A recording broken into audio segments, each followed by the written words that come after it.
ਵੇਖੋ ਜੀ ਅਸੀਂ ਇੱਥੇ ਵੱਡੇ ਭਾਈ ਮੇਲੇ ਤੇ ਆਏ ਦੇ ਆ ਤੇ ਉਹ ਵੇਖ ਸਕਦੇ ਹੋ ਦਰਬਾਰ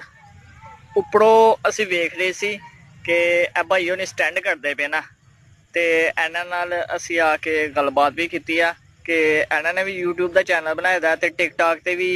ਬੜੀ ਜ਼ਬਰਦਸਤ ਪਾਕ ਆਰਮੀ ਦੇ ਵੀਡੀਓ ਬਣਾਉਂਦੇ ਨਾ ਜਿਹੜੀ ਕਿ ਇਹਨਾਂ ਦਾ ਮੈਂ भाई उन्हें को पूछा भाई कि नाम है थोड़े चैनल का नाम तनहा खान कमांडो। तनहा खान कमांडो चैनल का लिंक है जिहड़ा कि मैं डिस्क्रिप्शन दे विच चैनल का भाई उन्हें दे दांगा। तुसीं जाके वेखियो बड़ी ज़बरदस्त वीडियो बनाते ना ते इन्हां नूं सपोर्ट जरूर करनी है, चैनल नूं सबसक्राइब भी करना ते इन्हां नूं कमेंट्स दे के इन्हां दी हौसला अफजाई भी करनी है ते नीचे मैं लिंक दे दांगा क्योंकि इन्हां दे मैं काफ़ी ज़्यादा स्टैंड जिहड़े ना तुहानूं मैं इन्हां दे स्टैंड हुण अगे next video they which play करके भी दसना कि तुसीं वेख के ते इंशाल्लाह जरूर जाना भाई नूं सपोर्ट जरूर करनी है ते चैनल नूं सबसक्राइब जरूर करना है।